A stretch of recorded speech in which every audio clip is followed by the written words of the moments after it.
Hello, hello, my friends. It is Hondo, and welcome back to the Knights of the Nerd Republic. You know what to do, and stay profitable.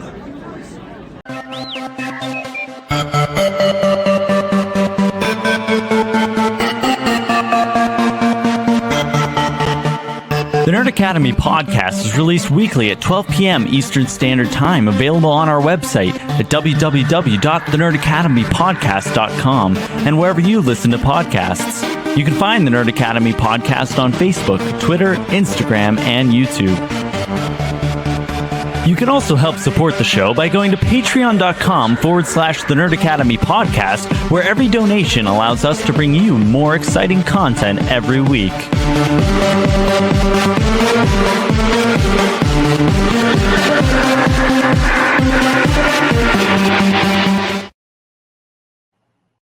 Hello there, and welcome back to Knights of the Nerd Republic, the show where we talk all things about the galaxy far, far away. I'm your host, Jared, the Dark Jedi Bachman Stubbs, and we are going to be talking some Bad Batch and Mando. One hell of a week for both of these shows. Watershed moments for both, and I am very excited to talk about them with our lovely panelists. We got a murderer's row. We got a full house for this one, too. We got the Lore Keeper, the One-Eyed Knight, the Italian Stallion, our very own Connor Chiquiti. What's up, everyone? Glad to be here, as always. We also have Spencer the Mando Simpson on the horn today. What is up? We got a great lineup for you this week. I'm so excited. I am so pumped for this. And we got the new guy still here. Hey, he's new here. We got Gaze and Brian. I'm new here. This week was insane for these shows. It really was. Watching both of them, like I watched Batch first, and I was like, "All right, okay, this is gonna go somewhere crazy." And then, like, you watch Mando, and you're like, "Oh, this is going somewhere crazy, incredibly fast." All right. I know. Yep. I'm so excited to unpack everything. A little bit of housekeeping up top. First things first. Huge shout out to our friends at Triad of the Force, Goose and Nani. They had me on this week to talk about the Mandalorian as well. So going over to the Triad of the Force YouTube channel, or wherever you listen to the podcast, we had a wonderful conversation. We talked the culture of fandom up top, and then a lot of Mando discussion as well. So go ahead and check that out. Ionized Bastards season finale coming out soon. We got to tape it. Fingers crossed it's getting recorded this week. Some schedules got in the way this week. So very, very, very, very excited to record the season finale of Ionized Bastards. I know Connor's all caught up and he's chomping at the bit, and Spencer's going to be getting caught up here soon too.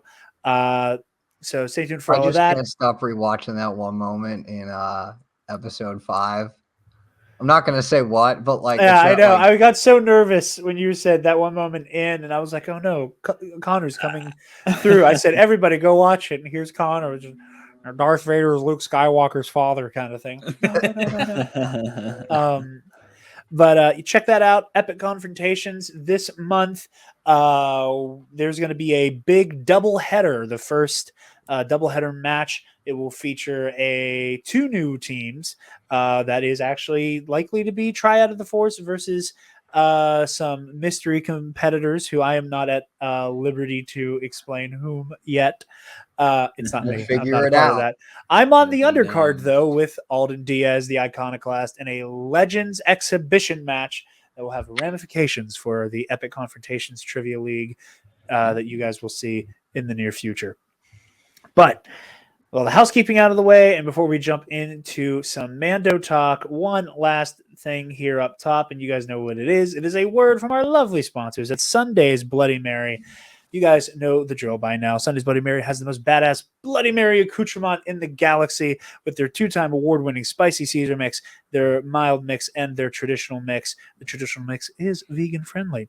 They also have their garnishes with their pickled dilly beans, okra, and asparagus, as well as a adorable merch line with all kinds of tomato Bloody Mary themed apparel.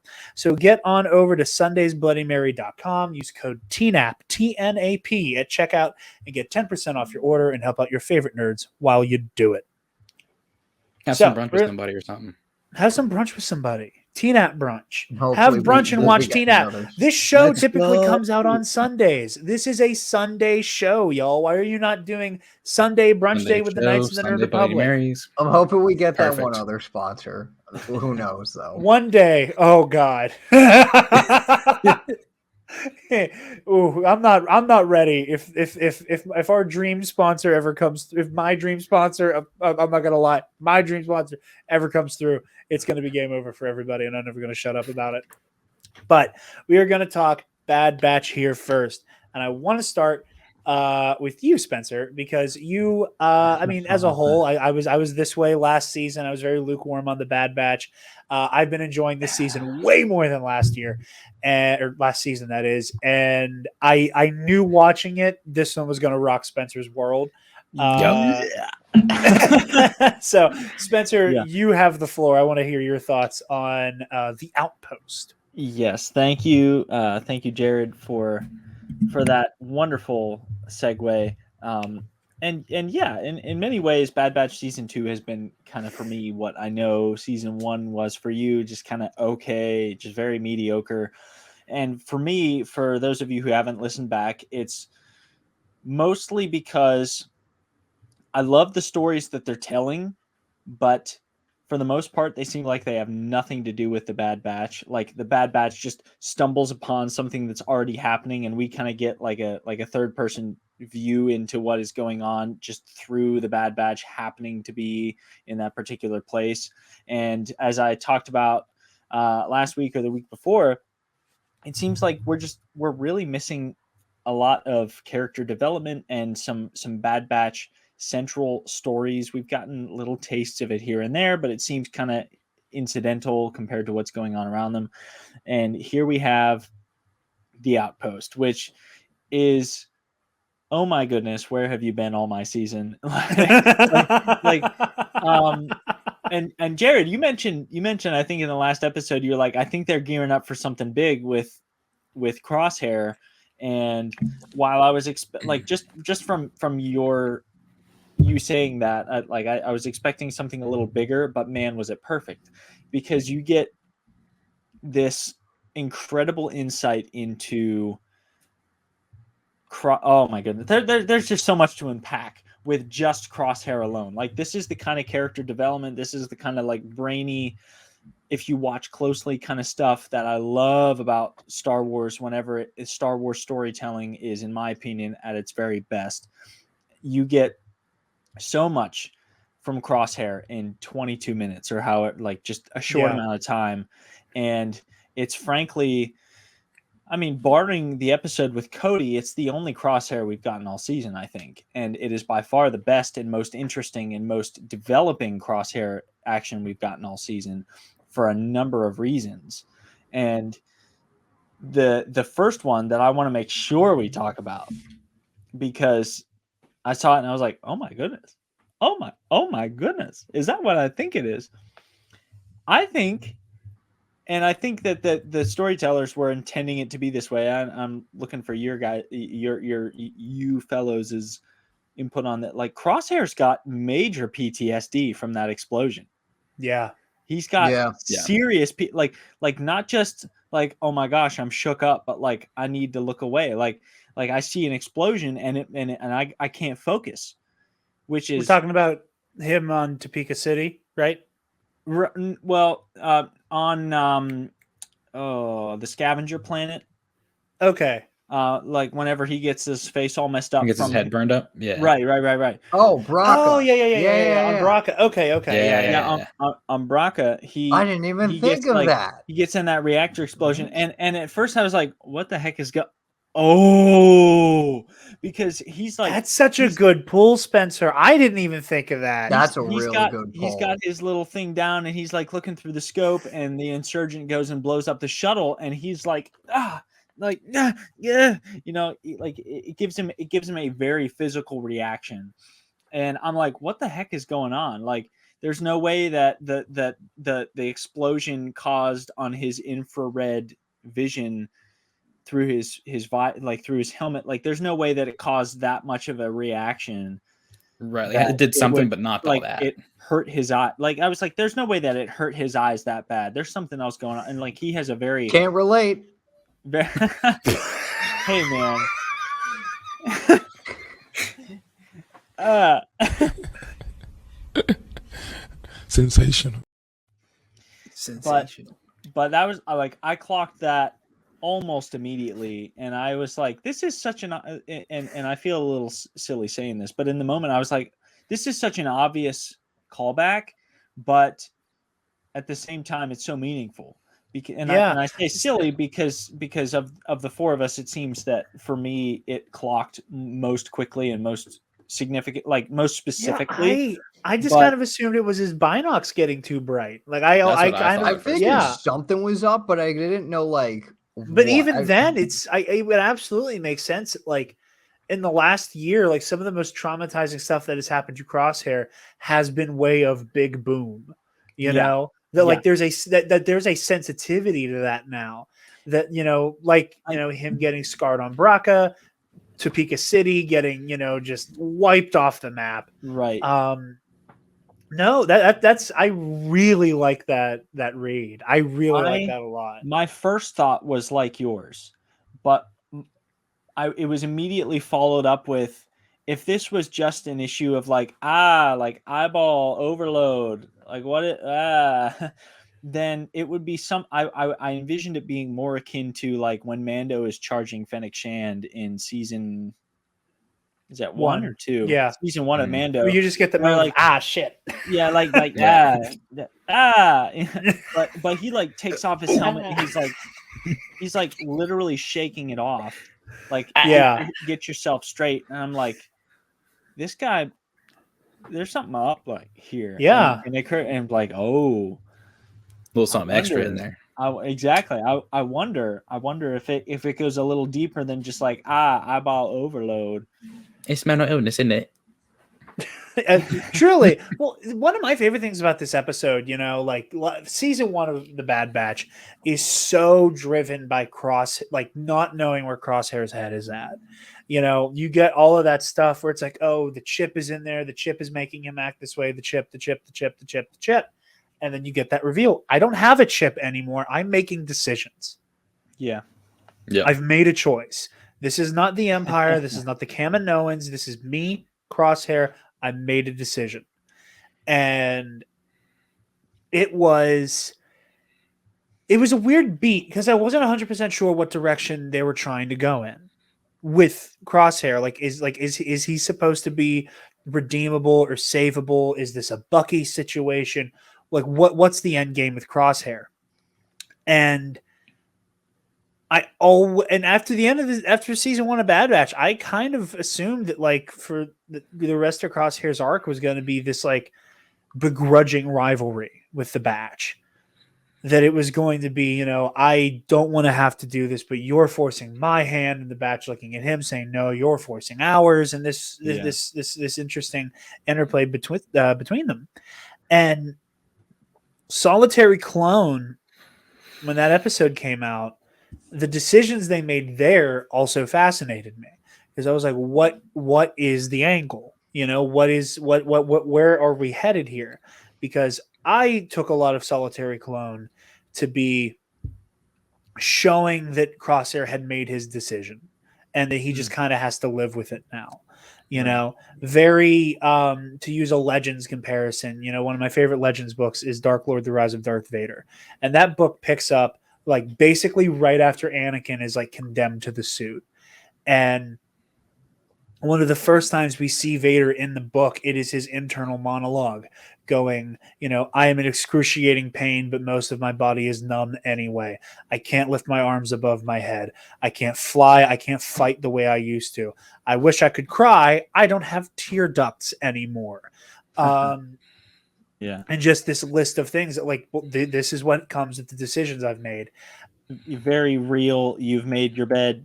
You must now lie in it. Yeah, very much the realization of the bed line. Right. And that's where I thought Crosshair was at. And I thought that's where he was going to stay for a while, is just accepting that like you're just going to get moved around. You're a pawn of the Empire. Yeah. And I never expected the angle to be that Crosshair was going to feel affected by like the anti-clone bigotry.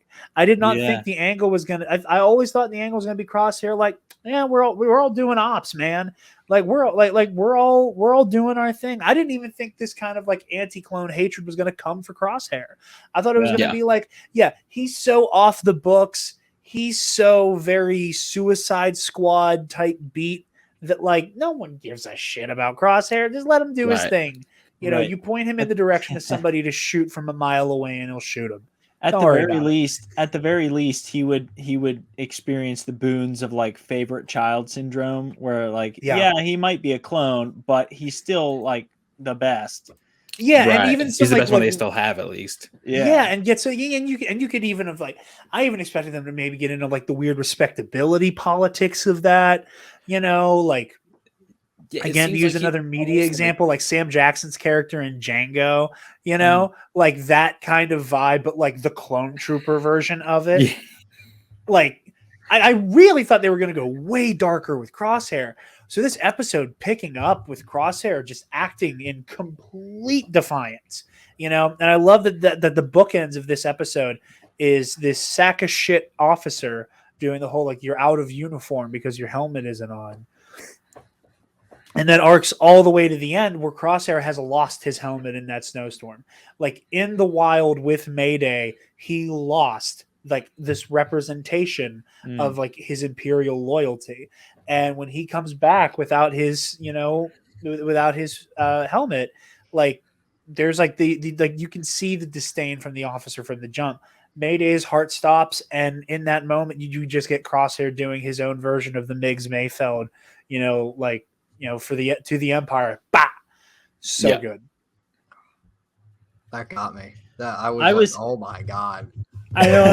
I was like, is he gonna do it? Is he gonna? Like, I was in real time debating with myself, like, is he going to do it now, or is this going to be a continual build? Like, like is this the straw that breaks the camel's back, or is the camel going to stand another couple days? Right. You know, I never thought I'd be saying this, but you know what, Crosshair, Have that dog. Yeah. I mean, if there was, from a storytelling perspective, anything outside of the rest of the Batchers that would break Crosshair, I think this was the right time and the right space to do it. Because you have like all the elements converging outside of his own personal sphere of like relation, I should say. Like outside of the Batchers, this is like the perfect storm of you made the wrong choice. Like you've got your Imperial officer who is technically you technically outrank this guy. Like Mayday definitely outranks this guy, and yet you've got this Imperial officer who is a non-clone coming in, treating you like garbage, disregarding the fact that you've been left out there to die, to defend crates you don't even know what's in them, to your last man, to your last breath with faulty equipment. You've requisitioned replacements. You've gotten zero.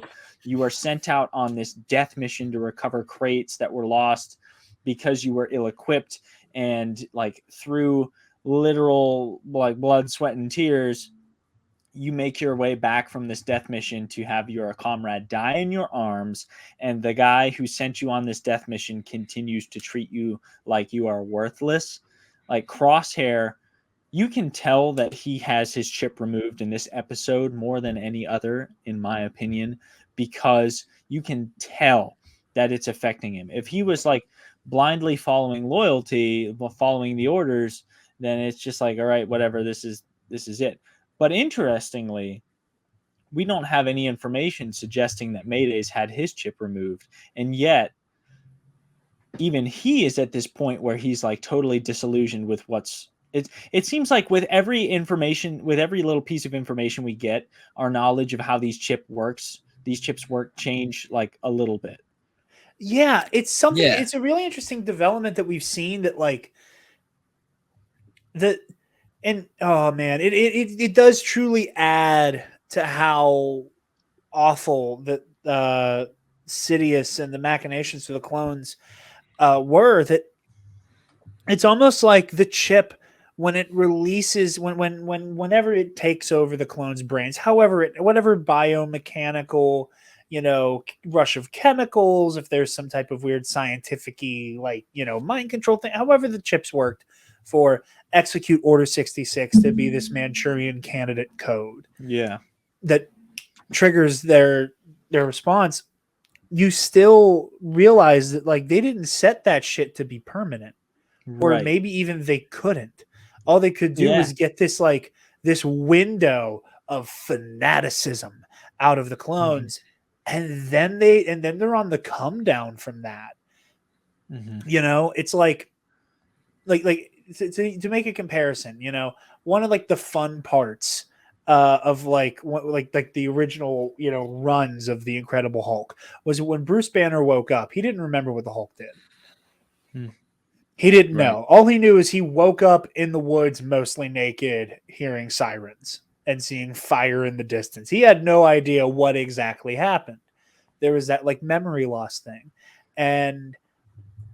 or like with like any Wolfman narrative or anything. So like the clones have something like that, but worse is they remember all of it. But they get to have this awful like juxtaposition of feelings where in the moment good soldiers follow orders, we have to protect the Republic and execute the Jedi, and in doing so like they a year later are now like, why the fuck did I do that? Like they don't even realize, like so many of the clones don't even understand that they had the inhibitor chips in. Yeah. So for them, they're just as confused as to why they turned on their Jedi generals. They're feeling the guilt. They're watching, oh, we turned on the Jedi for these fucking guys? Yeah. Right. Yeah. It's just so hard. Where in this narrative of the clones after order, like post Order 66, we're at the point now where I'm not even sure. Like if you put Cody and Obi-Wan in the same room right now, like I don't know what would happen. Oh yeah. Like the old school Spencer would be like, obviously Cody would shoot him because like once Order 66 happens, it's like these guys are traitors. It's on they need site. to die. Right. Exactly. But we're at a point now where it's just like, wait a minute, these clones are acting a lot like they did before. So it must have been like some very temporary type thing, or like once the Jedi are removed from the equation, they go back to being normal. But like if you introduce them back into the equation, Yeah, like would what they revert happens to their then? like Order 66 selves? Is it a temporary kind of like a lunatic craziness, like like a lupus? Like, I don't. How does it work? To like I said, if you put Cody in, because Cody, as we see him in Bad Batch season 2, seems a lot like old school Cody, just on face value. So if you put him in the same room as Obi-Wan, like what would even happen? I don't even know at this point. And it's kind of exciting that there's that like an issue that at first, like just from the basis of episode 3, seemed so cut and dry, and then you introduce like personality to the clones in seasons 1 through 5, and then you introduce like the chip conspiracy with 5s in season 6, and you introduce season 7 with like the inhibitor chip being removed, and like all that. Like the more you add to it, the more like complex this issue of Order 66 and the clones becomes, to the point where it's fascinating to me now, and it's like every little piece is an essential cog in understanding all of this.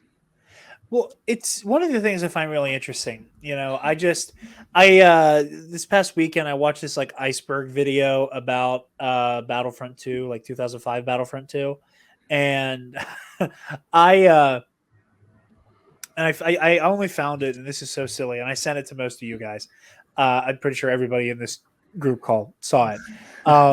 That stupid like AI voice video of Trump, Obama, and Biden playing Battlefront 05. I thought that was way funnier than I expected it to be. I know. My favorite thing about all of because those videos are everywhere on the internet now, and I am among the people who are in the comments of those videos going, I need to stop watching these because these are affecting how I perceive these very real men. I'm slowly becoming convinced that these three people, some of them could not be further away politically if they tried, are like in Xbox lobbies on the weekend, and this is not the real world. But anyway, one of them that it's like Trump and Obama take the snow speeder to bring down the AT-AT, and they go, Joe, you go do the Easter egg. And I'm like, what Easter egg? So I watch that video, and then I'm immediately on YouTube, just like Battlefront 2 05 Easter egg Hoth. And like the first video that came up was this like iceberg thing. So to answer that question, the Easter egg, there is another entrance to Echo Base on the other side of Echo Base that you can get to by flying your snowspeeder over there. The only issue is that it's very easy to get turned around and start to get into you're leaving the battlefield. So that's the Easter egg. But I did not know. But in listening to the iceberg video, and it was getting into like the really like it's like some of the darker elements of the Battlefront 2 campaign, 05, with the Rise of the Empire stuff. And I love that like it's really eerie and creepy when you think about the clone conspiracy of Legends.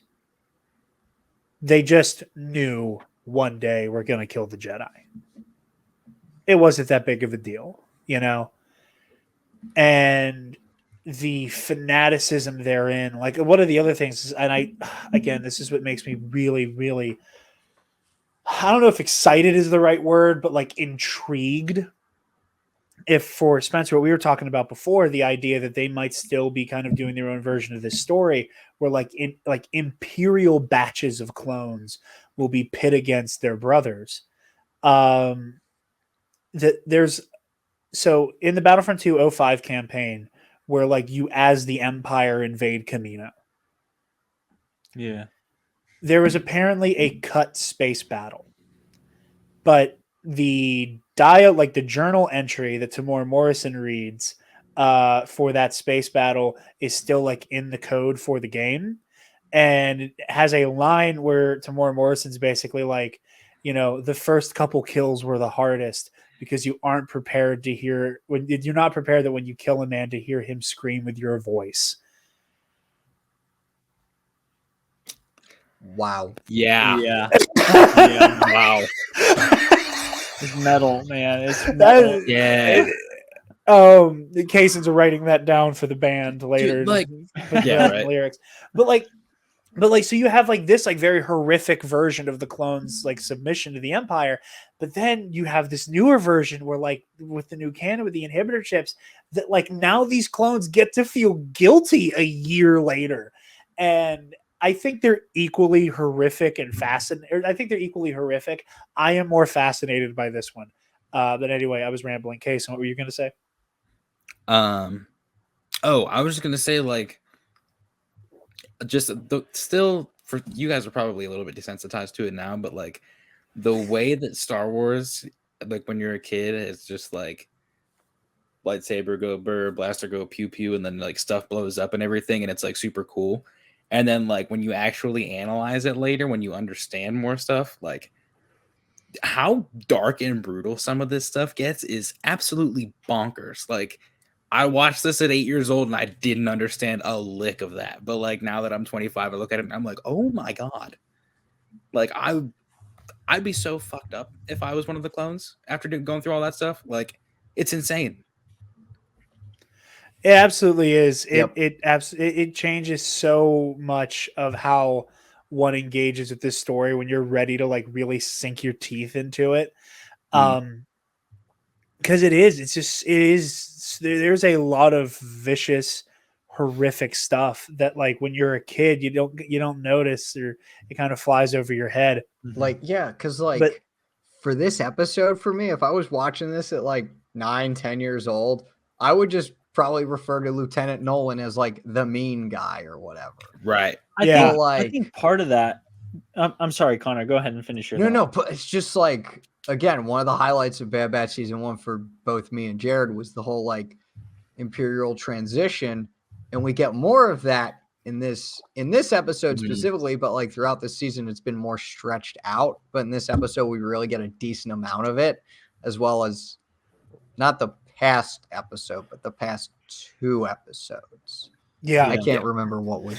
I can't remember the release. I think a lot of that case, and this is a thought that I've had for a long time, and I think it's totally true, and it's brilliant how they did this. I think for us, the show itself grew up as we did. So like you whenever you were watching season 1 Clone Wars, it was like on your level. And whenever you're watching season 5 Clone Wars, it's like on your level. You go back and watch your season 1, you're like, oh man, this stuff's for kids. But you get to like season 3 and season 4, you're like, this is heavy, dude. Yeah.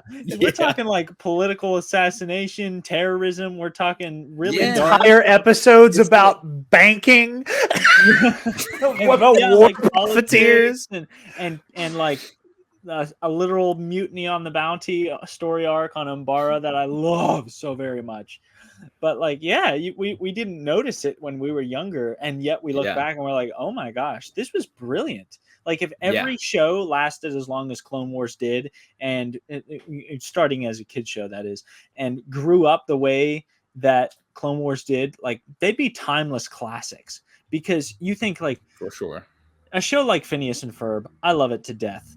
It's a timeless classic because its content is intermingled in every episode. Like it's equally accessible to adults as it is to younger kids. Yeah. But a show like Clone Wars can be revisited for a very different reason. And that's because like you connected with it on an eye level for 6 years. As a kid, like for 6 years, it continued to meet you at eye level. And that is such a cool thing. Yeah. But yeah, you look at this episode and you're like, if I would have seen that when I was 8 years old, that would have been weird. Like I might have had nightmares from that. Well, I do also want to say, like, what you were about to say, Kason, before I try to like look towards the future with the Bad Batch stuff. The other thing that I was gonna say is like in this episode, one thing that I noticed at least that I thought was really super cool, and like I mean like obviously it's just like cinematography stuff. It's like cinematography 101 at this point, essentially. Like at the beginning of this episode, they get to the outpost and like it's a blizzard outside, it's super dark, cloudy, snowy, like can't see anything, right? Visibility super low. Get in the outpost, visibility super low in there too. Everything is super dark. One of the cool things too that I noticed at first, like the helmets of like the fallen clones were set up on the top of the crates. It was like real subtle and it wasn't mentioned at first, and I thought it was kind of cool that it like obviously like Mayday is like, yeah, those are my fallen brothers, and no one's like, yeah, I don't give a shit, clone, don't care. But like throughout the episode, like it starts off like super dark and like the visibility everywhere is low. They go out into the blizzard to retrieve the crates that were stolen. Visibility is still low, and then they come back. Mayday dies. Crosshair like is like, oh my god, this is fucking terrible. All of a sudden, it's light out. He sees the shadow of the Ice Vulture, and then bam, pew, down goes fucking what's his fuck, Nolan? Yeah, dude, I was hoping you would mention this. Yeah, like it goes from dark to light as Crosshair like kind of like is like, oh shit, okay, I see through the lies of the Empire and not the Jedi. Like, fuck.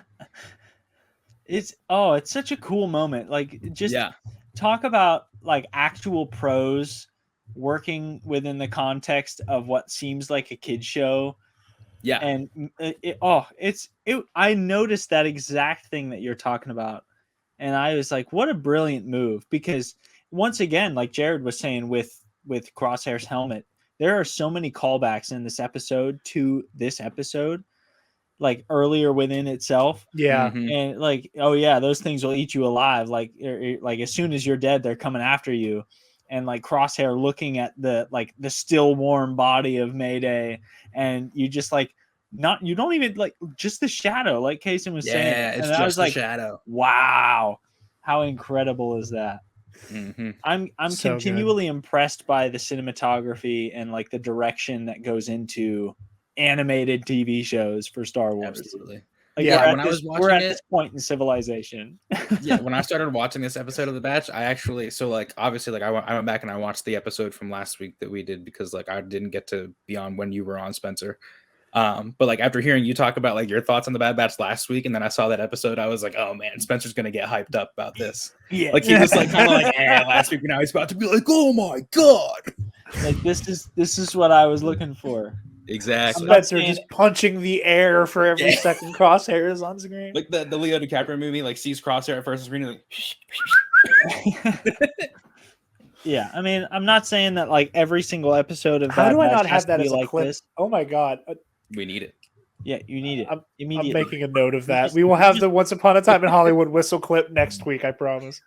But like I'm not saying that every episode of Bad Batch has to be like this one for me to enjoy the show. But Right. like this is the kind of stuff I'm like, draw me into the characters. Like you named it the Bad Batch. Show me more of like how these characters are responding. And like Jared said last time, I think we have the most potential for growth with Crosshair, and this was such an incredible moment for his character. Like whatever happens to him next, this was an awesome episode, and I foresee it only getting better. Yeah, because like when it opens too, it opens with the this episode's the one that opened with the retirement of the clones, or like the forced retirement of the clones. Yep. Like that. Yeah, The a bunch of Imperial them all is like just walking getting- around. And she's like, "Yeah, if you have any directions, just call these people." And if we know anything about anything, that department's never gonna fucking answer them. If we know anything about real life veteran affairs, they are Exactly. on their fucking Like, own. oh, just contact the VA, and then you're like, I've been on hold for 5 years and 3 hours. Like, holy shit. Oh my god, but you're absolutely right. And again, like I do not think it can be understated that one of the lead creatives on this show, Jennifer Corbett, is a veteran. Like when it comes to Star Wars TV, people say Dave Filoni, Jon Favreau in this like overarching way, which I understand, but also like I don't know. There's a part of me that gets really frustrated about that because Jennifer Corbett and her team aren't getting their flowers. Yeah. But there's also a part of me that's like in the same way that like the Star Wars fandom has a habit of like lionizing the people, lionizing the names they know. Yeah. Like, for example, I really badly, and I don't mean this in like a, the constant fandom wars bullshit or whatever, but like there is a part of me that really wants to take somebody aside who always talks about George Lucas like he's God's gift to filmmaking. Like, and he is, but for bad arguments on that end, to be like, to just simply ask them, like, who do you think directed The Empire Strikes Back? Who do you think directed Return of the Jedi? Yeah. Because it was not George fucking Lucas. You know? Like, Shout out Irvin. Shout out Irvin. Shout out Richard Marquand. Yeah. Like, those two movies were not directed by George. He doesn't technically have a written by credit on Return of the Jedi. He has story by, like, because Lawrence Kasdan is involved. So, like, I always badly forget that. I need to look this up now. I always thought he had a co-writer credit. That is Connor code for this is going to show up in Epic Confrontations now. No, like it's not even that. I gotta look this up. I could have sworn. No, I genuinely could have sworn George Lucas has a co-writer credit on Return. I believe it's story by. It's either on Empire or Jedi, but he gets a story by credit. I think. I'm pretty sure that's Empire because I'm like 99% sure. Let's see. Return of the Jedi. Yeah, screenplay by Lawrence Kasdan and George Lucas, and he gets a story by credit for Return of the Jedi. Okay, yeah. Empire. Let's see what Empire. I'm pretty sure he has. But he is story by because then screenplay it's Kasdan and Lee Brackett. That's right. Yeah, but yeah. So like, makes you rest in peace. Yes. And Kirshner as well. But like, it's just, is Marquand still alive? I don't know. It's a good question. Connor, while you're already Googling, Jamie, look that up. You're on the interwebs. You're already there. But yeah, but like, I don't think it gets talked about enough that The Bad Batch is a show made by a veteran, like, and I don't think we have had a Star Wars story that is so personally told Yes. like the Bad Batch. Yeah. Like Yes. for all the bones and all the complaints I may have about Bad Batch, this is a story about veterans by a veteran, and I do not think that specific element gets the praise it deserves. You know, Correct. like, Yeah. and I just that this specific group of people deserves their flowers, and we need to stop talking about the Bad Batch like it is Dave Filoni just Yeah. resting over it, doing everything from his mind. It's frustrating. I mean, in the same way that, you know, this is an exaggeration, but just for the sake of the thought process, like everything I know about politics, I learned from Clone Wars. Everything I know about, you know, warfare, I learned from like all of that, like all that stuff is like, it's incomplete, but it's true. Like what you learn from Clone Wars is good stuff. It's like the very baseline, the very basics, the very foundation, and you can build upon that later. But like the idea that, like, you know, that's exactly what we do. Like we get together and we try to decide, but not everybody agrees. And like corruption and I just watched the Mandalore corruption episode this morning. And it's like, snaps. That's straight up correct. You know, like corruption is when people put their own interests, you know, people in power put their own interests above those of the people. And you know, like so much of what we learn in Clone Wars is absolutely true. It may be surface level, but it's true. Yeah. And so like kids now who are watching Bad Batch and like seeing all this stuff are learning, whether they realize it or not, about actual real life veterans affairs type stuff. And that is like one of the many things that makes Clone Wars and Bad Batch and like Star Wars content in general so appealing to so many people, is because it is relatable on a lot of different levels. At the very basic, this is Star Wars. This is a story in space. This is about people that go pew pew and slash slash. But like beyond that, there's so much meaningful content to it that makes it relevant not just to the kids, but also to us and to the adults and to everybody. And that's something that you can learn from and take away with the real world. And that's what good storytelling does, I think. Yeah. No, Star Wars is the ultimate morality play. It is there for these surface level lessons that you don't realize are deeper as a kid. And when you go back as an adult, there is a lot of meat on the bone for all of this stuff. And it is, you know, and again, I don't want to keep making these kinds of conversations about like Andor's good, but it's not the only good Star Wars. Like every other piece of Star Wars media is having the same conversations Andor was trying to have. Andor just is very fucking loud about it. Right. Which is good. You know, again, it doesn't make, you know, the production value and the writing and the acting and everything on Andor any less good. It just is worth mentioning. Like, it's not the only like very mature Star Wars, despite this being the show where, you know, there's a big, you know, silly teddy bear muscle guy who like hugs a robot really tight. But real quick, last word on Bad Batch stuff here. The last, you know, topic for the Bad Batch stuff, and then we're going to move on to Mando. I am really interested to see where the season is moving towards, because you know, the season finale title, the two-parter we're getting, like it is very clearly referring to Mount Tantus. Like one of the episodes is called Summit, if I remember correctly, right? Something like that. Let me pull them up. I don't know. I haven't seen it yet. But I just so when they announced the episode titles a while back, I won't get the episode titles right, but like it does look like they're hinting towards the final or the finale and like the end of this adventure to be at Mount Tantus, where Crosshair is now being held. And yeah, Summit and Plan 99. Ooh, okay. All right. Is the season finale now, and I really do think that. And keep in mind, we only have 2 weeks before that. We only have 3 weeks left of this show. Yeah. Like we are in the end game now. So like, do we know if Bad Batch will have season 3, or is it supposed to end after 2 seasons? It's not been announced yet. Okay. We don't know. I mean, if it'll likely get announced at Celebration. Okay. Well, let me put it this way: we don't know about any plans for season 3. However, I do not think they would be hiding the fact that this is it either. Okay.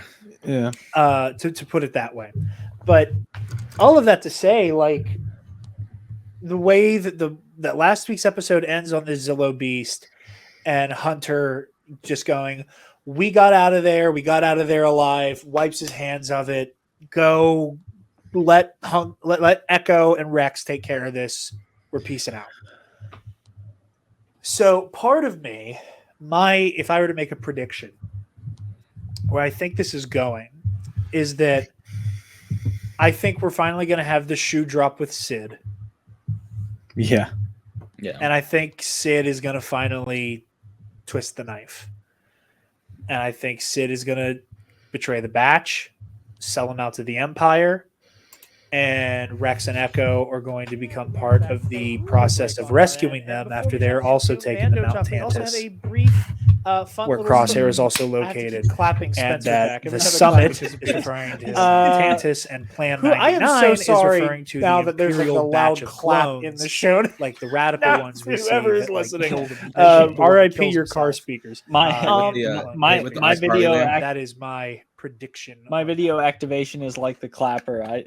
Jerry claps and I'm out. He claps, I'm back in. Anyway. Oh no. But we also have the announcement we have from a certain point of view, Return of the Jedi, officially announced. We all knew it was coming. But it's fun that we now have like the movie that spawned on that title actually getting its book, which is fun to me. Reading from the StarWars.com article, what I told you was true from a certain point of view. Since 2017, Obi-Wan Kenobi's quotable line from Return of the Jedi, a defense of his own retelling of Anakin Skywalker's death at the hands of Darth Vader, has heralded an anthology series celebrating each 40th anniversary for the original trilogy films.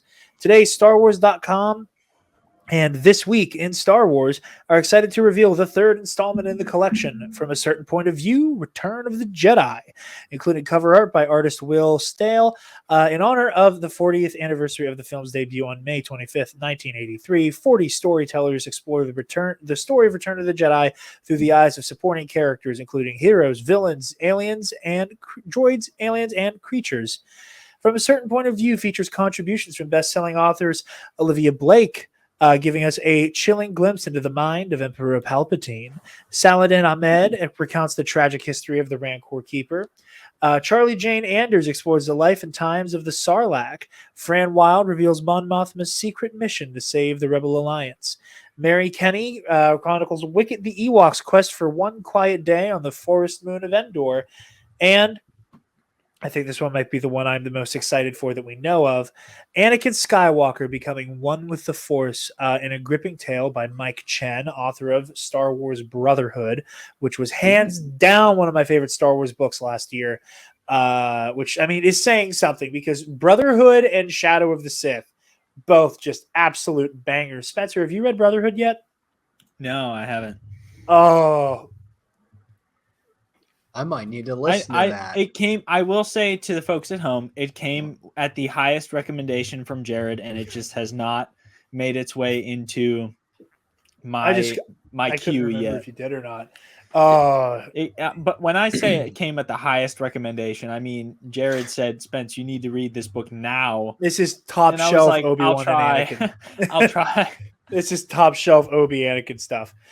Plus more hilarious, heartbreaking, and astonishing tales from Tom Engelberger, Kristen Baver, Akemi Dawn Bowman, Emma Miko Candon, Olivia Shada, Gloria Chow, Adam Christopher of Shadow of the Sith fame, Paul Criley, Amal El-Matar, MK England, Jason Fry, Adam Lance Garcia, Lamar Giles, Max Gladstone, Thea Grazone, Ali Hazelworth, Patricia A. Jackson, Alex Jennings, Jarek Kraskoza, Sarah Kuhn, Danny Lore, Sarah Glenn Marsh, Conway Mabalia, Marike Nijkamp, I'm a white man and I'm sorry. You're doing great, man. Keep it Danielle up. Page, Laura Bull, fuck you, Carson Holt Rivera, Dana Schwartz, Tara Sim, Phil Stozak, Suzanne Walter, Hannah Witten, Sean Williams, and Alyssa Wong.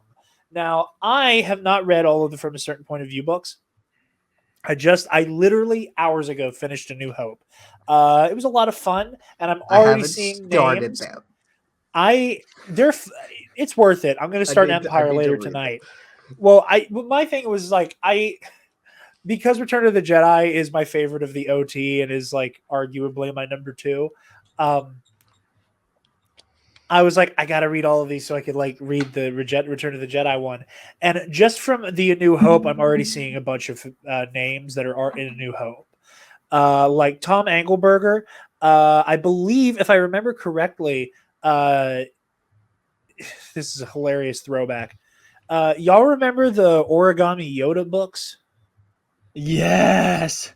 Holy cow. Yes. So he Flashback has to the Scholastic Book Fair. I believe that's him. And I didn't look this up. I had a conversation with Eli from In a Galaxy and Epic Confrontations. I'm actually going to fact check myself real quick on whether or not I'm right. Author. Hold on. But I mentioned it because he has it is him. Okay, I was right the first time. So he has a story, and a slight spoiler for From a Certain Point of View. He has a story at the end of the A New Hope one, where it's that's just called The Wills, which for hardcore Star Wars fans or people who are very aware of minutia, I guess I should say, Wills with an H. Wills with an H. The original title for Star Wars was Star Wars as told by is something like about the Journal of the Wills from Luke Starkiller. Also the Guardians of the Wills that you hear about in Rogue One. The Wills, WHILLS, has been this concept that's floated around Disney canon for a while now. Is just this recycled idea that never got used, but they've been trying to sneakily implement it here and there. But so the Will story is basically this guy writing. It's basically what Star Wars was originally framed as like this story from a journal. Only this individual Will is writing this story on behalf of the Wills, and like the person with him is criticizing him for where he is chosen. So it's like, you're leaving out Darth Maul and Anakin and Padme. It's very meta and very like it's very much an actualization of the idea of like somebody committing like the events of Star Wars in like a textbook, right?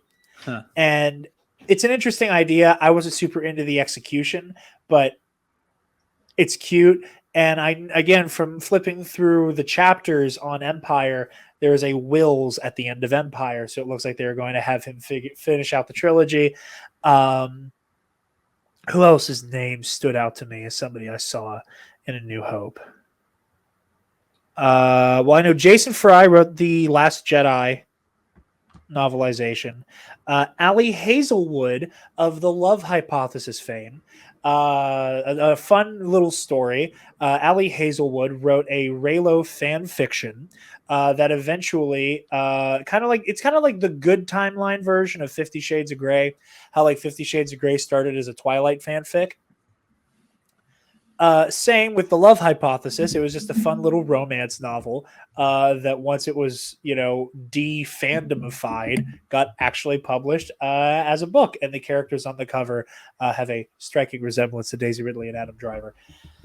And then the one that I'm the most excited for here is Adam Christopher, who wrote Shadow of the Sith. Now, there's already seemingly a story that is a glimpse into the mind of Emperor Palpatine from Olivier Blake, but I think it would also be really cool, and I think this would be a fun little cheat code on like how you're going to define Palpatine. That Adam Christopher story could be a flash to Exegol when Sidious dies. Maybe from Snoke's perspective, maybe from one of the Sith Eternals' perspective, to just show like the moment. And I put this on Twitter that to show the moment that Sidious kind of like quote unquote wakes up from dying. But that's my pitch for it. Anybody have any stories you're hoping to see? Any ideas before we move into Mando talk? I'm just excited because Return of the Jedi has such like this nostalgic factor for me as one of the first Star Wars movies I like saw in pieces, but still like saw as a kid. And like, even though I haven't read the from a certain point of view books, I have both. I have Empire and A New Hope. I just haven't gotten around to them. I'm definitely picking up Return of the Jedi and I'll read it in like 10 years. I like it a lot. There's another one I want to see if anybody brings it up because it's based off of a fan favorite theory that's made its way across the internet a couple times. But Spencer, Casey, do you guys have any you're hoping for? Have any pitches for this? Just for fun, I want to see a story from the perspective of the scout trooper on Endor after Wicket goes like, "Woo-ha!" and he goes, "What the?" and then gets smacked in the face by a stick. From Leia. I'd love to see that guy get his time in the sun. Yeah, dude, that is absolutely on the table. From a certain point of view, A New Hope has a story written by Daniel Jose Older that is from the perspective of a clone who is in the squad that gets Jedi mind tricked, the stormtrooper, not that stormtrooper, but someone who's like under his command, writing a mission report as he goes AWOL. Because he, like, while every other stormtrooper goes to Docking Bay 94 for a firefight, he's like, you know what? Fuck it. And steals a dewback and just rides off into the sunset while writing his mission report telling the Empire to go kick rocks. Wow. That's amazing. So that stormtrooper who just gets domed with a stick, 100% on the table. TK421 was Grand Moff Tarkin's, like, secret paramour. In certain point of view, A New Hope. I'm not making a joke. The sky is the limit with these fucking books. And amazing. I love that. Oh my god. Just for fun. Yeah. Yeah. Casey, you got any?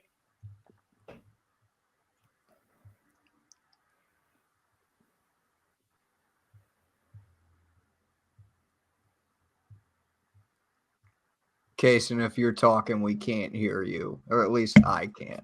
My bad. Okay. Yeah, no, my mic was muted. I forgot about that because I bumped it. And I bumped it, and I heard it from someone else, and I was like, "Oh no!" So I muted it, and I forgot. You looked like you were just so deep in thought. Yeah, because I said that, and then you guys didn't respond at all, and I was like, "Damn, that was terrible, wasn't it?" I just said I would like to see like some different droid perspectives. That's fun. Like in Jabba's like creepy droid dungeon. Yeah. Like different. You know who I'd actually like to see a perspective from? Speaking of Jabba, I'd like to see a perspective from Ula and just sort of like her whole shit. That's gonna be in there. That's 100% gonna be in there. Who else? I'm trying to think of other like really minor characters. Probably another. I mean, we're probably gonna get this. Like one of the other Ewoks of Bright Tree Village. Like what their whole thing is. You know we're gonna get the Ewok that doesn't die, right? We're gonna get the Ewok that like so heartbreaking is like, yes. That's like trying to wake the other one up. Yes, that's what I was thinking. I just finished the A New Hope one, and I'm like just going through my mind, like, okay, what buck wild bullshit is going to be written here? Well, it's going to be heartbreaking. I know. There's another two that I think they could do that I think would be interesting. Because Nora Wexley. I know they did something in Aftermath. But it's like confirmed that she's the Y-wing pilot that like goes off once Lando and Wedge go into like the main reactor of the second Death Star. Maybe we get more on that. That would be a good one. I'm excited. Well, that's the thing though, is like the fan favorite scenes get like 7 entries in A New Hope. Like I don't know. I don't have like the exact numbers on it, but I am willing to bet that at least a fifth to a third of that book is the Mos Eisley Cantina from different people's fucking perspective. And from everybody to Greedo to members of the Cantina band to the bartender. Like, Oh, nice. all kinds of stuff like that. The ones that I had in mind are you do one because again, the other fun thing with these books is the more like new stuff in canon you get, the more like fun you have. It's like the more toys you have. So Yeah, you can it's more absolutely do a story from Bib Fortuna's perspective as Jabba's empire is crumbling Yeah. and how he takes Oh, over his yeah. yeah. And Where again, he it's not picks like up. it wouldn't be even the full story. It would just be like, oh shit, Jabba's dead. Well, I guess I'm daimyo now. The other one I really like, and when I retweeted it, I found like one of the original posters, or one of the people who posted it at least. So at the end of Return of the Jedi, when Luke unmasks Vader,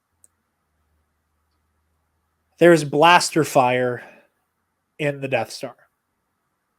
I didn't know this. It's very faint. Now you can make an argument it's just the sound of like the battle outside. But like there is rumbling, there is running, there is blaster fire.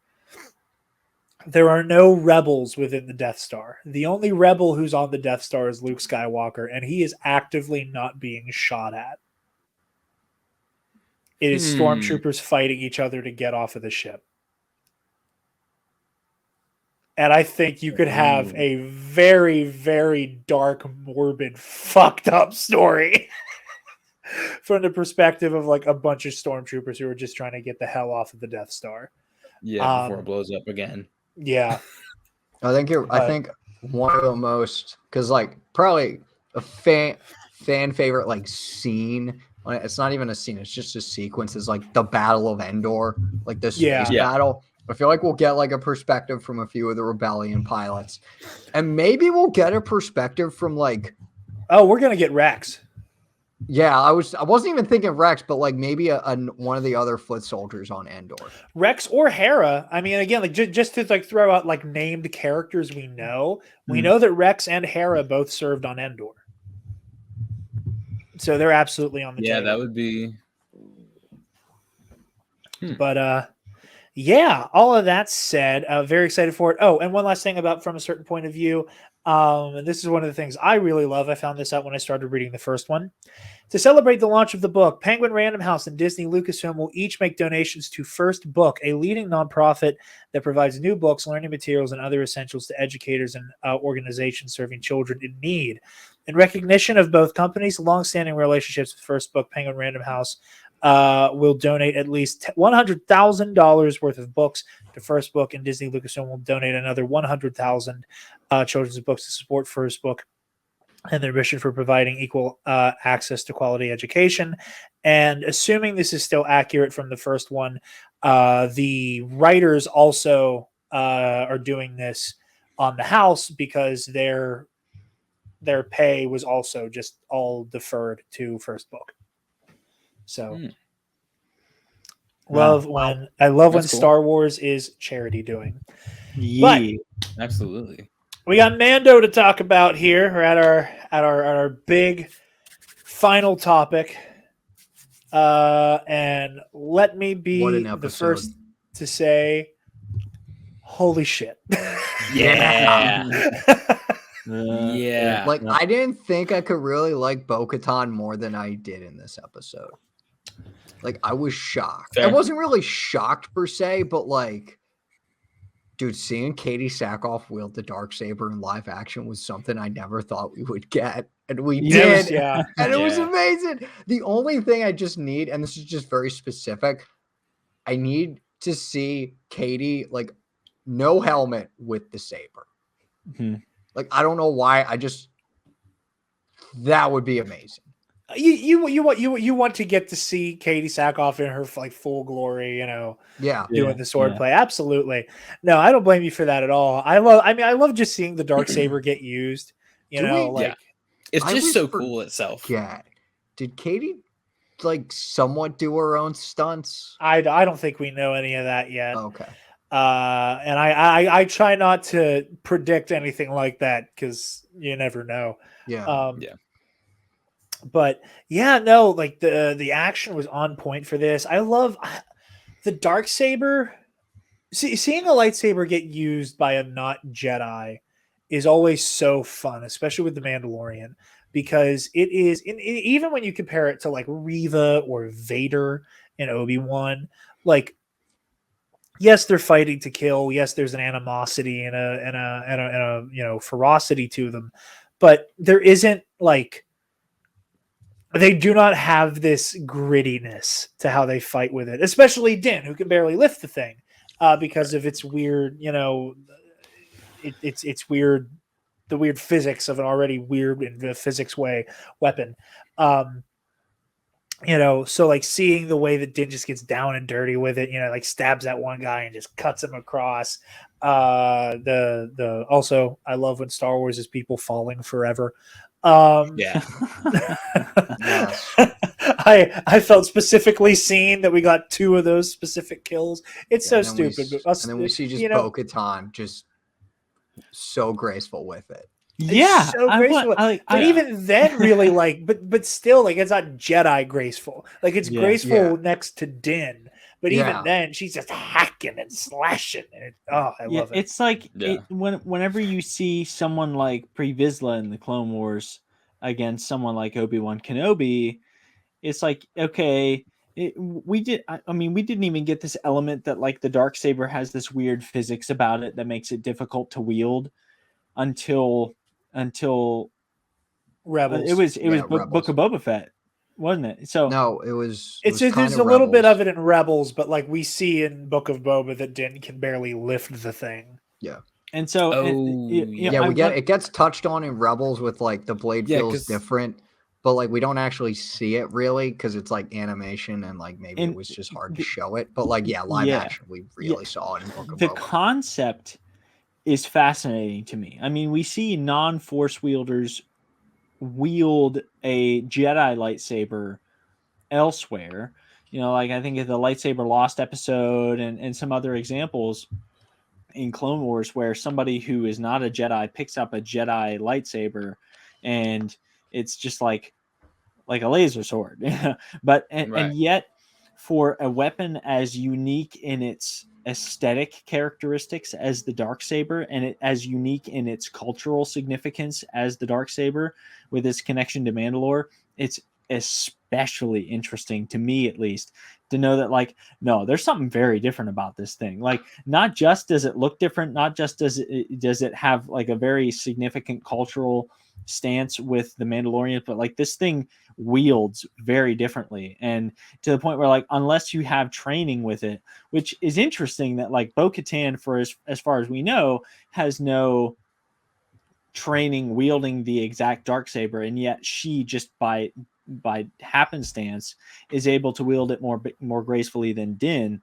It's like there's a lot going on here, and it's like, whoa, I want to know more. And it's probably because she's able to go back to Rebels. It's like she's able to connect with it more naturally, and Din just hasn't really taken that mental.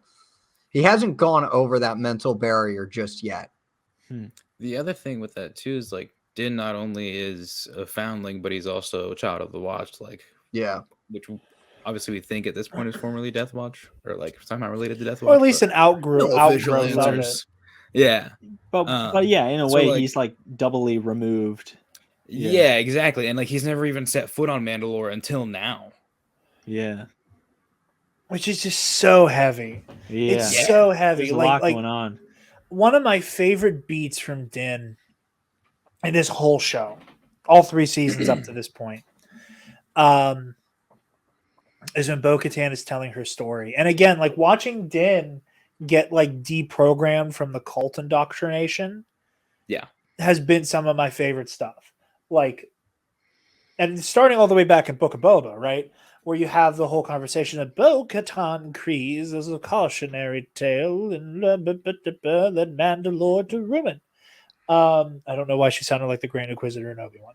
But hello, Din Djarin.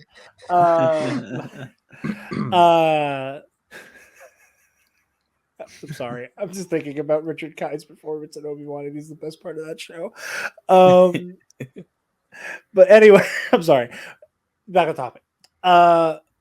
But like Din, like just hearing all that, he's like, Bo-Katan's literally trying to liberate Mandalore. What are you talking about? They're like, you see like the beginnings of those cracks forming. So when they're walking to the living waters together, that moment where Bo-Katan's like, my father died defending Mandalore. And I didn't see this. Apparently people online were saying that like Din like sounded like he was like blowing Bo-Katan off with the "this is the way." He's crying. Yeah, Like he's you can choking out. hear in his voice that like he's hearing the story of a Mandalorian noble laying down his life to save the world from the Imperials. Yeah. Like, and I think that it's going to go a long way for Din to realize that to recognize the Children of the Watch for what they are. Is it like seeing like this is what I've been told my whole life, but like you guys were the ones who were here protecting the planet from the Empire, not us. Yeah. Like Bo-Katan says in the first episode, they left before the Empire became a problem, you know? So I'm very interested to see how they unpack a lot of that moving forward. You know, the we're not going to beat around the bush with it, like especially the appearance of the Mythosaur, you know, like what That was cool. I'm very excited to see like what direction they take that in. Same. I love how Because- it's like Bo-Katan, and I love how it's Bo-Katan who sees it too, because it's like she was just like, this thing's a myth, it's a legend, and the next thing you know, it's like, no, it's not. She's freaking the one who A. needs to see it, right? And that's what I'm so Yeah, excited right, yeah. for. We talked about this a lot on Bombad Cast last night and on Triad of the Force, but like what Din needs is to be deprogrammed from this cult Mm-hmm.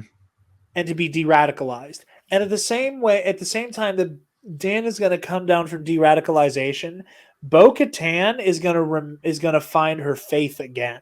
Yeah. Right. And you're going to have this equilibrium of recognizing, like, of becoming getting back in touch with her culture and getting, you know, allowing herself to be spiritual in like the Mandalorian way again. And, you know, recognizing like, yes, there is meaning and power and symbol and myth and culture at the same time that Din recognizes that there isn't just this one the way. There is not just this very, you know, dogmatic view of There isn't Mandalorian one culture. path, there's multiple paths. Exactly. And seeing that, like, seeing two people who very clearly resemble like the Mandalorian diaspora kind of come together to herald in the new age of Mandalore, you know, like, and that's what I love is that like the armorer is kind of this keeper of prophecy. At least this is the direction I hope they take it in, because as I've said before, there's a part of me that is sincerely hoping that the show doesn't accidentally come down on the side of, hey, Din did the right thing by joining a cult again. But like, sincerely afraid that's the direction they take it in. But assuming that like that isn't the goal, and they make the right, in my opinion, right call with the storytelling here, that like seeing that the armorer is like talking all about these prophecies, talking all about these symbols, but she doesn't fucking get it. She understands this version she's been sold that she's reselling, not realizing that this guy that you cast aside as the apostate and this person that you talk about as being a cautionary tale because she didn't win the Darksaber by murdering a fucking teenager for it. That like these are the people who are going to save Mandalore and Mandalorian culture as a whole. And I like the way that they're kind of putting that I think they're going to put the ball in the armorer's court to make her expose herself as the kind of sleeper arch villain, you know, which is what I'm hoping for at least. Also, Yeah. really, like, this is really, really nerdy, like, really stupid nerdy. The best Isn't kind. Bo-Katan technically the new owner of the Darksaber now? I'm so glad you said that.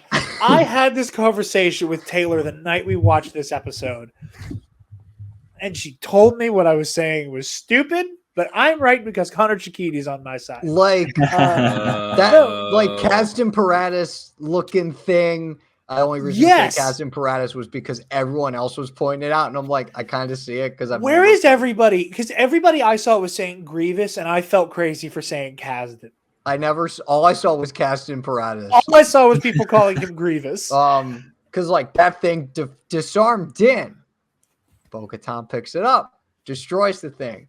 By Mandalorian Herald or whatever you want to call it. Yeah. By Creed. Yes. She's the new owner. Like I was using Elder Wand rules, and I think Elder Wand rules apply to the Darksaber. Honestly, I think the Elder Wand rules do apply pretty much. So like, yeah, I'm pretty like. I think hope she's she just is. so like. I think that she has like detached herself from the whole thing at this That's point. And, also like, true. She feels like so dejected that she was like, I'm gonna use this because I know I can fucking kick his ass with this. Like, doesn't fucking matter. But then like I'm gonna give it back to dude because I also like she also came there to save him. Yeah. Like, can we talk about the fact that like the Grogu montage that was amazing? Oh, we're getting there. Yeah. What I was going to say, when Bo-Katan is in the castle and she sees the N1 pulling up and she looks out the window and she goes, "Let's get rid of him once and for all." I was like, "Whoa, hey." Once and for all, like, bro, is that a fucking different? Is she gonna try to kill? Yeah, I also thought she was was gonna walk stunned outside by and that. just draw her blaster. Same. And I was like, dog, it's the oh kid. my god. Like, oh my god! I love that. It was like, "Oh, get rid of him once and for all," and I'm like, "Oh, dude, chill." But she talks about it like such like deadly terms, and then she gets out there and she's like, "Hey, I don't want to go with you." Like it's like, okay, Yeah, like she's dude, I told you to go away. And it's then like she's okay, "Oh, like wait, get shit." that bass out of your voice in the throne room then with all this like we're gonna get rid of him once and for all shit. Hey, I mean, once and for all could be interpreted like for the last time. There's nothing Leave you me can do to alone. convince me that whatever. But you're right. Like it's just something like oddly deadly. She had that Right? edge in her voice that was like, Deadly, yeah, she's like, ready to sinister. like just this guy. But yeah, no, I do. But going back to the Grogu stuff, I love that baby so much. I love him so Bro. much. I squealed every time he did a flip. I was Damn. so proud of Do a him. flip, He didn't. I was like, I "Ooh." just- do a flip. do a barrel roll. Yeah, but like, The barrel. Oh yeah, when he did the flip to get in back into the N1, I was like, what? Fucking And this guy New can't talk. Starsky. New Starsky He and R5 can't talk. is Hutch. yeah, he can't talk, but he is a gold medal Olympic gymnastics. But oh no, it was so cute and like it has come full circle to like completely wipe away the whole like Grogu is Din's pet dynamic. Yeah. Like, and I even think like, despite obviously, like season 2 and Book of Boba, what we see, like Din loves this child, but like he keeps like he kind of keeps Grogu at arm's length, clearly because he Yeah. knows how invested he is, and you see how much she needs him back. And so like by the time that the Grogu and Din both made the collective decision that we were better off together than we are apart in the Book of Boba Fett, you get to see like Din is like, okay, like I'm not even going to pretend that you're not my kid now. Like you're my son. Right. So like when you see these like really cute, That's tender my moments of boy. him explaining, "That's my boy." Oh no, my boy. My son. But when you see him pointing like to the little scanner thingy on the N1's dashboard, like when he's like, this, you got to learn to navigate, our kind, and he's talking about Grogu like he's a Mandalorian. Again, the amount of people who are tweeting about how the happy ending this season is going to have is we're going to see Grogu doing the terrifying, creepy Mandalorian baptism that we saw in the first episode. Man. There are people who are talking about like this is going to be like the big happy ending, and I'm like, what fucking show are you watching? This is called. Maybe I'll walk out of here tomorrow and you never see me again. That's really what I want to do. Truly, but yeah, just seeing him as like this fully developed person, again minus the talking, but even then, like he's more verbal. Yeah. now. Yeah, he not only is he like babbling and stuff more, but also he like nods and he's like, affirmative, yes. Yeah, it's like my niece is like 11 months old right now, Yeah. and for a couple months now, she'll be around us, and it's like she's saying words. Like they're not English words, but like those are very clearly syllables. Like she's stringing sounds together. Yeah. Yeah. You're talking. We don't Right. understand you, but you are clearly saying shit. Right. Right. It's your own language, but like, I mean, the form is there. Yeah. Right. Yeah. Dude, I swear there's to God, if Din's first word is gonna be dad or some variation of it, I'm gonna lose it. Blah. This whole fandom's gonna just die.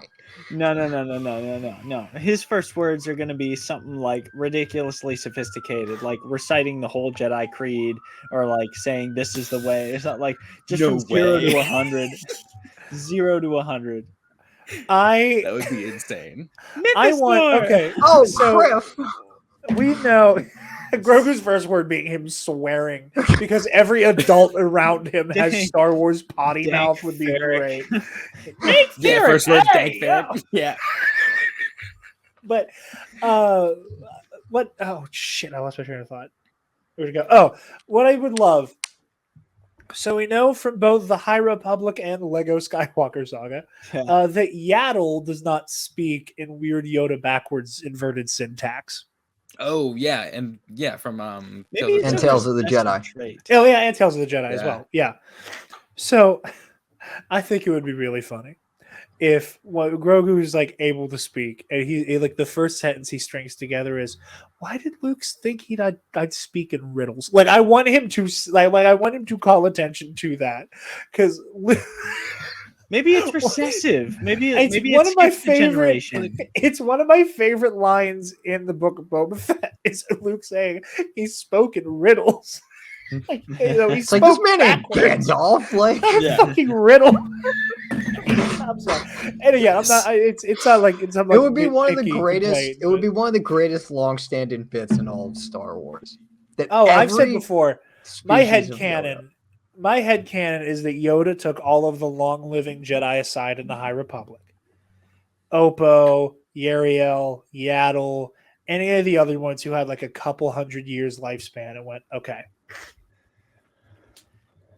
I'm gonna start talking funny. Don't Just tell back me up. anybody. Just pretend nothing is happening. Just accept it. Just Like Nothing this, has this changed. new class of younglings, I'm starting with them, and I'm only gonna talk normal around you guys. Maybe In one private. day he include Mace in. Maybe Plo Koon knew one day. Like the people he was around all the time in the council chambers. But I mean, like he's like the closest people. Like His no inner one else in the circle. council.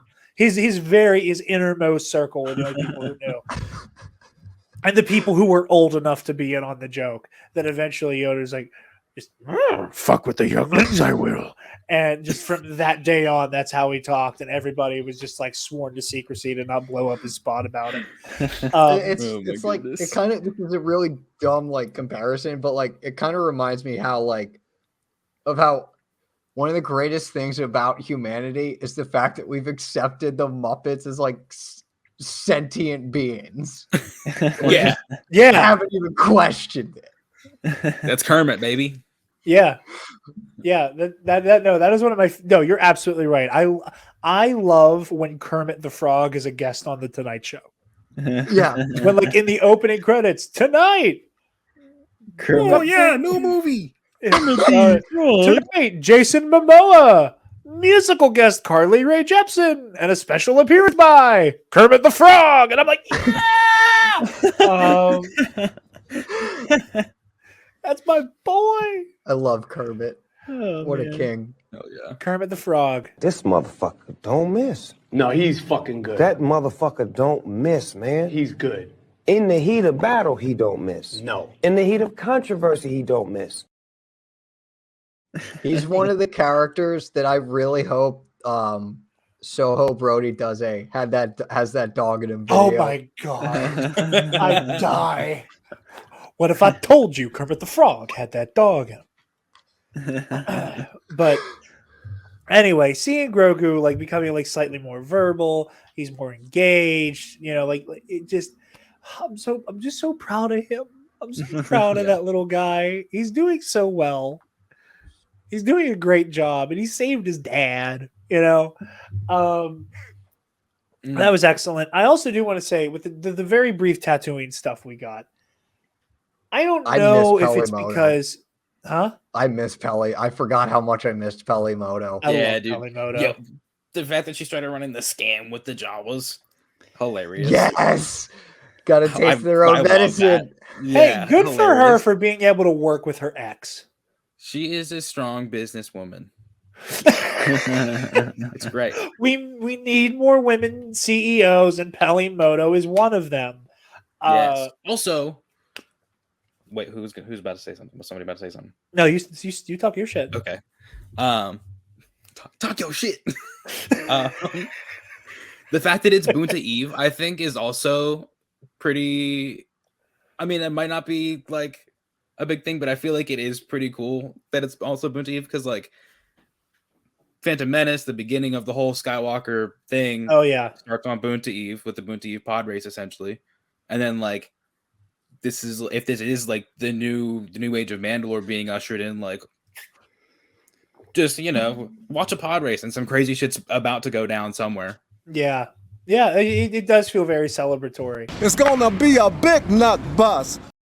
I love all the Phantom Menace love. I love it. Yeah. It makes me Yeah, so happy absolutely. that like every time we go back to Tatooine, it is like they hit this checklist of like, okay, we know a lot of things that we know that Tatooine is this shithole armpit of the galaxy planet that every scumbag and lowlife ends up on.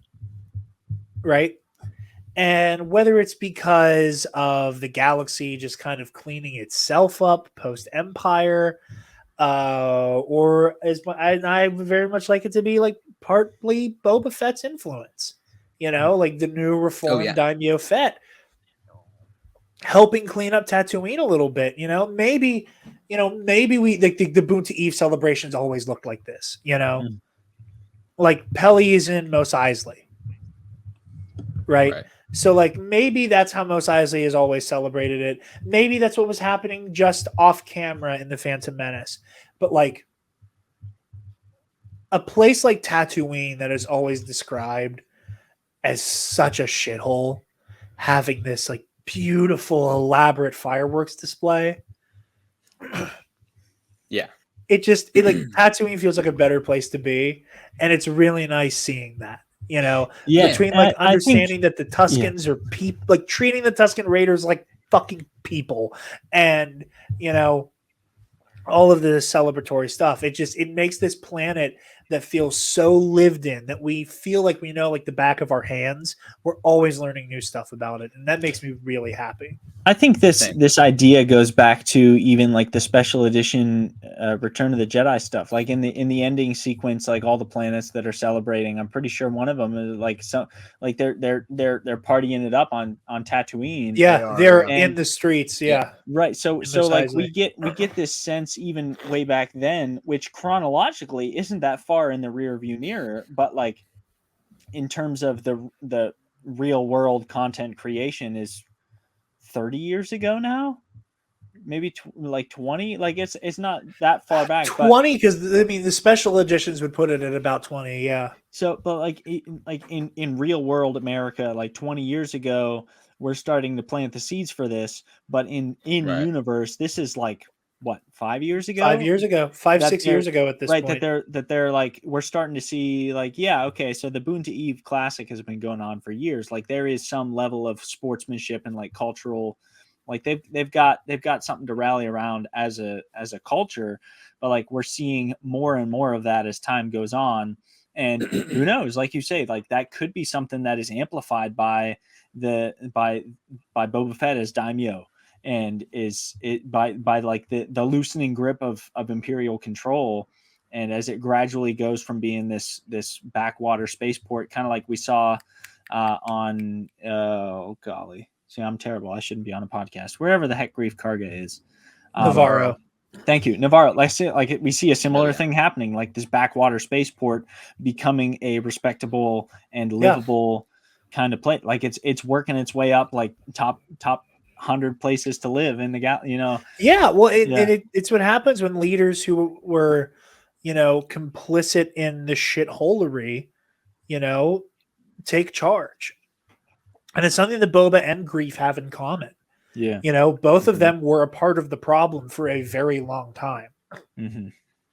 And they both, like the outside world, affected them and made them decide they were going to do better. And now everybody around them is thriving because of it. But I absolutely loved it. And Amy Sedaris is so much fun as Pelimoto. Yeah, Tatooine stuff. Any other thoughts, Mando? The fact that like I mean, we've talked about it, but like the fact that Bo-Katan sort of like talks about her history here with Mandalore, the fact that like Din Djarin gets to like see Mandalore, albeit the ruins of it, but like still, and just like one of my favorite conversations was like the Pog Soup conversation. Yeah, it really showcases how detached Din was, really. Yeah, it's like we've never had Pog Soup. We had this ever since we were kids or whatever. Yeah. Like children his age were living on it. Like it's just, and I really do love that Bo-Katan is not like, for lack of a better term, like gatekeeping Mandalorian culture from him. Like there's a very sincere like, what do you mean?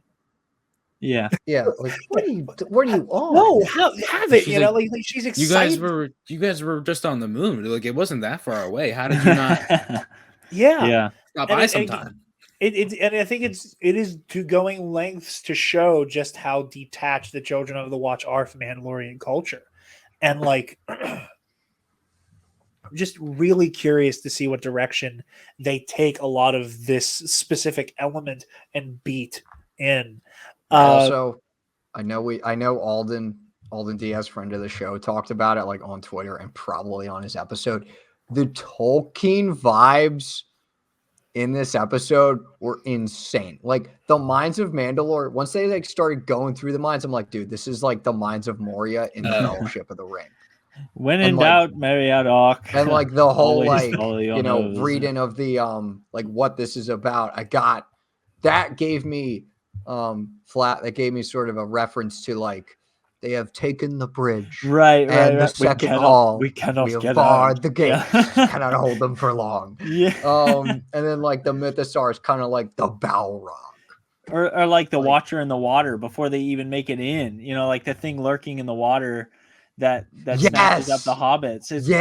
You're right. Like there's so many obvious parallels to that middle section of Fellowship of the Ring, and yet with its own Star Wars twist on it, it feels like a new story, and it really is. Like who knows like how many of these elements were inspired by Tolkien's creations, but there's still this very, very new spin on it that makes it feel like a new story because it is. And someone I mean, we know Filoni's a Tolkien guy, so like that is on the record. Inspired by World War One, and this was said by someone. This is not my own thought, but like Tolkien was inspired by World War One, so we should really be thanking Archduke Franz Ferdinand. I don't know if anybody else. No, go ahead. You're good, Casey. I don't know if anybody else thought about it whenever Din said it, but when he was trying to get R5 to go out on the surface of Mandalore and like get the readings and stuff, and he was like, "No, I don't want to do that." And then Grogu's like, I guess Grogu kind of is like nudging him, like, "Why don't you just go do it?" And he says, "No, that's droid work. Like that's Charlie work." Yeah. Yeah. Like that's his job. He can go do that. Yeah. The fact that we're getting R5's getting to go on adventures now, like that's good for him. Absolutely. Wait, I got to piggyback on what Casey. I'm pretty sure he is masculine programming. I don't know, but I'm pretty sure. They call him him. You hear somebody say it, and you go with it. I want to make sure. What Casey was saying with the Always Sunny joke, I kind of now like want episodes of The Mandalorian, but they're titled like episodes of Always Sunny. The gang goes to the mines. The gang goes back to Mandalore. Goes to the mines. Yeah. The gang goes back to Mandalore. The gang gets stuck in the mines. Also, Or I the gang really gets stuck- enjoyed. Someone pointed it out on Twitter. The gang It's kills a really, crate dragon. it's really interesting that like we just right to Mandalore in this episode. Oh yeah, Yeah. no, that's Right that to was like one of my whole things with this is like it's set it up in the first episode, and it like whenever he was like, "I'm gonna go bathe in the living waters," and everybody's like, "Well, the plants turn to glass, so good luck." I was like, "Okay, so that's this season's thing. Like we're Right, gonna Probably get gonna to be 2 to 3 Mandalore at, episodes like or so. episode 9, Nope. and then wham right into it." And I was like, "Oh, all right, we're doing this, okay." Yeah, no, Also, Like, I thought there was I gonna be agree a with you whole side completely. quest for the memory unit for IG, Yeah. and they just nope. JK. Well, I Yeah. mean, Chekhov's gun, like the IG stuff is definitely going to come back, but like, because like again, if you go just based off of like trailer footage, right? And I'm going to include the TV spot that came out right after the first episode of this season. The only thing, so we still have to go back to Coruscant because we see Pershing on Coruscant, we see Carson Teva on Coruscant, we see, or what we think is Coruscant. It could be Hosnian Prime, it could be Chandrilla. I hope it's not Chandrilla because of what we learned in Andor. Well, sure, but like at this time, like again, they could retcon it, whatever. Who cares? The new Galactic Republic's capital is always rotating, and from if I remember correctly, what I read was that it should be on Chandrilla right now. Now, obviously, you could Yeah. just go, the War Tribunal that Gideon's being taken to is on Coruscant because all of the infrastructure for this shit is on Coruscant. And it's only been 5 years since we brought down the Empire, and it's still out there. But we don't see. But I'm just going to say Coruscant to simplify it. We haven't seen any of the stuff on Coruscant. Obviously, there's the flashback to the Jedi Temple that could be Order 66 or the Darksaber heist. We don't know. And we also have more stuff on Navarro because we see those pirate ships flying like in Atmo on Navarro. So like there is still a lot of show to go. And that is to say Right. nothing of the other shot of Din where he's standing with those multicolored Mandalorians that we now know are part of the Children of the Watch. So there is like that like It's yeah, like- they got the central like, oh, he's gonna go redeem himself on Mandalore or whatever. Like we're now just knocked it nearing out. the end of that plot. Yeah. Yeah. So what the hell is the rest of this stuff about? Like I Right. love that. I love that decision. And they kind of did that with Mando season 2 as well. Like there was a little bit like once we hit like the Ahsoka beat, you're like, oh, like what's going to happen for these next 3 episodes? Like, and it's like, boom, he's captured. Now we got to go get him and all that stuff. Like it took a little longer to get there. But like once you realize this is how much like episode time we have to go for this rescue, it gets Right. really exciting. So yeah, I just very, very, very interesting decision that they made to like have what happened happen this early, and that we're jumping this far into the into the weeds. And yeah, like to make a Game of Thrones comparison, I think like what I think would be cool is in the same way that like season 8 of Game of Thrones for all of its lumps, you have those 2 plot lines. You have the Battle of Winterfell against the White Walkers, and then the like who's going to take the throne plot. And I think what we're going to end up with here is that same like this confluence of 2 very different problems that are equally heavy on the story, that we're going to end up with like the season finale for 3 to be tied up in like the inevitable Moff Gideon prison break and a new Mandalorian civil war that could be brewing. Or maybe it's a bloodless conflict. Maybe Din is able to like unite the Mandalorians with the Darksaber under their culture, like help to like, shore up all of these, scattered to the stars Mandalorians. And like now, like they're all able to handle the Gideon prison break. Who knows? But like it is just endless possibility that we have zero idea what is coming next. And that excites me very much. Quite Absolutely. Quite so. Excellent. Yeah, because like there's like the big reveal with the mythosaur and everything too, and it's like, okay, like how did we do this right now? Like, how did we do this episode 2? Like, this is insane. I thought this was going to be the whole thing. Yeah. The other thing that I wanted to pitch to you guys, and possibly Disney, call me. As soon as I saw the sequence of like after Din's like get to Bo-Katan, and then Goku's like, all right, deuces, bro, I'm out. Jedi flips into the fucking carrier, and then yeah, I was like, first of all, why don't you close the dome? Then I was like, okay, he has to navigate. That makes sense. As soon as I like walked through that sequence and everything, I was like, bam, Disney, new ride, Grogu's escape. Done. Put it in a park. Put everybody in like a Grogu. Put it in a park. Yeah, dude, make the cart a giant, like the big like metal carrier for him, and then just like it's like little roller coaster guy. It'd be perfect. It would, dude. It'd be a hit. It's amazing. I did not think Kason was going to be out here pitching Disney parks rides, but here we are. Sensational. But with that, I think we are at the end of this episode. I'm going to go around the horn here. Spencer, where can the lovely people find you?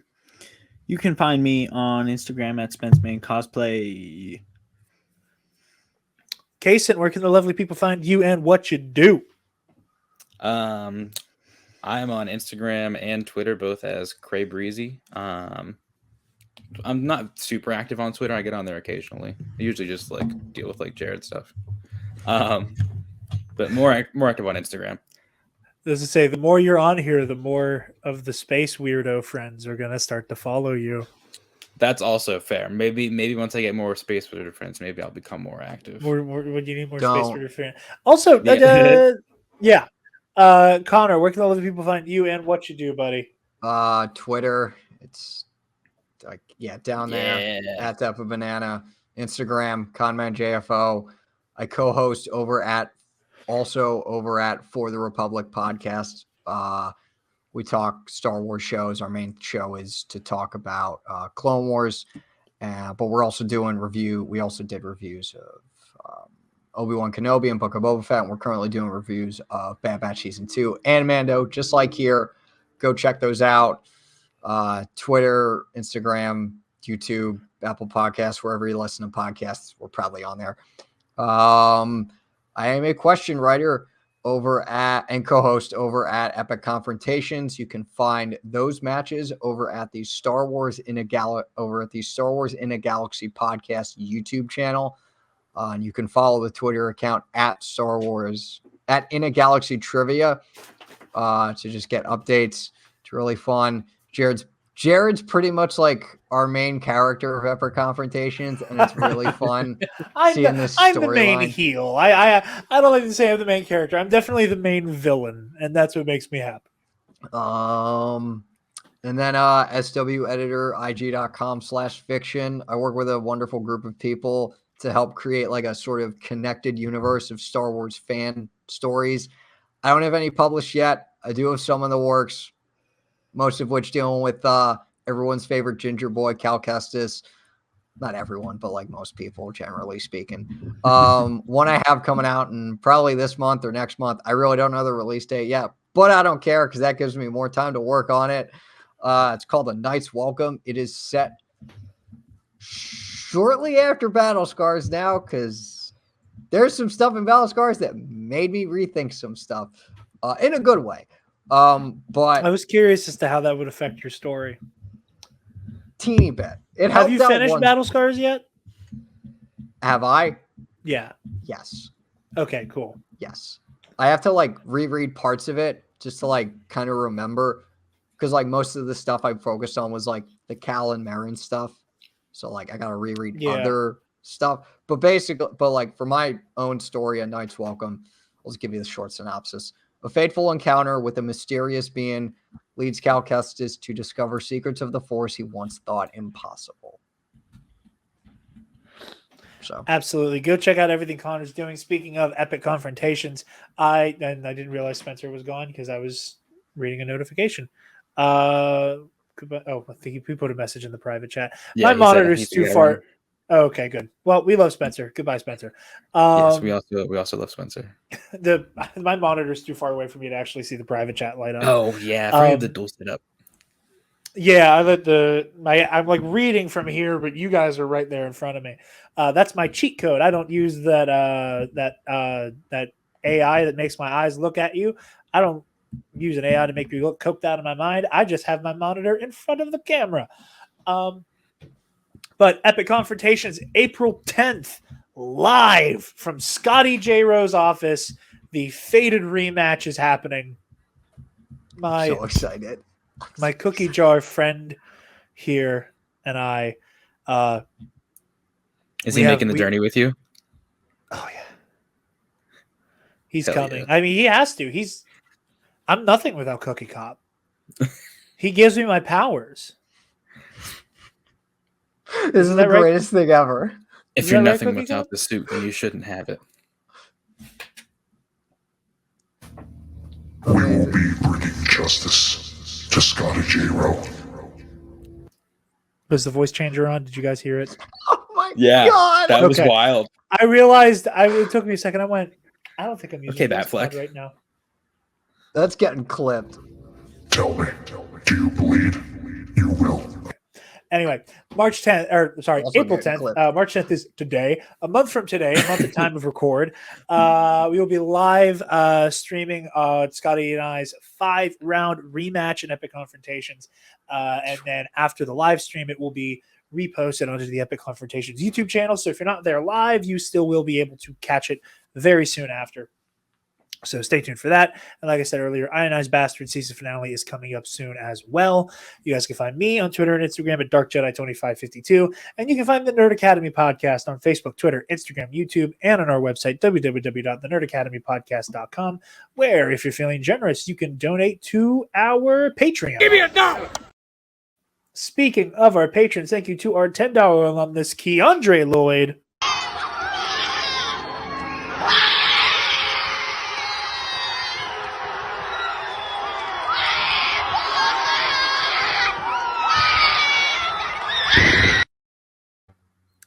And to Paco, or as he's going by on our Patreon, $1.5 billion, baby. All right, ladies and gentlemen.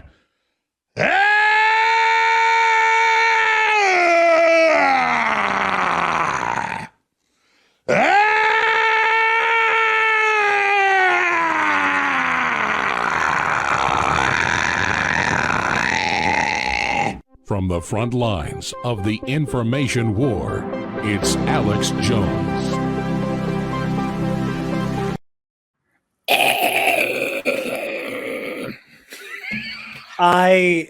We've reached the part of the podcast where I do my weekly knowledge fight recommendation for everybody.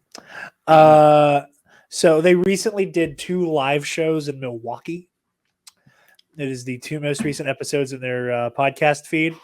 I highly recommend listening to both of them. If you've listened to Knowledge Fight at all before, there's a lot of deep lore in both of those episodes. But the last clip in the second live show is incredible.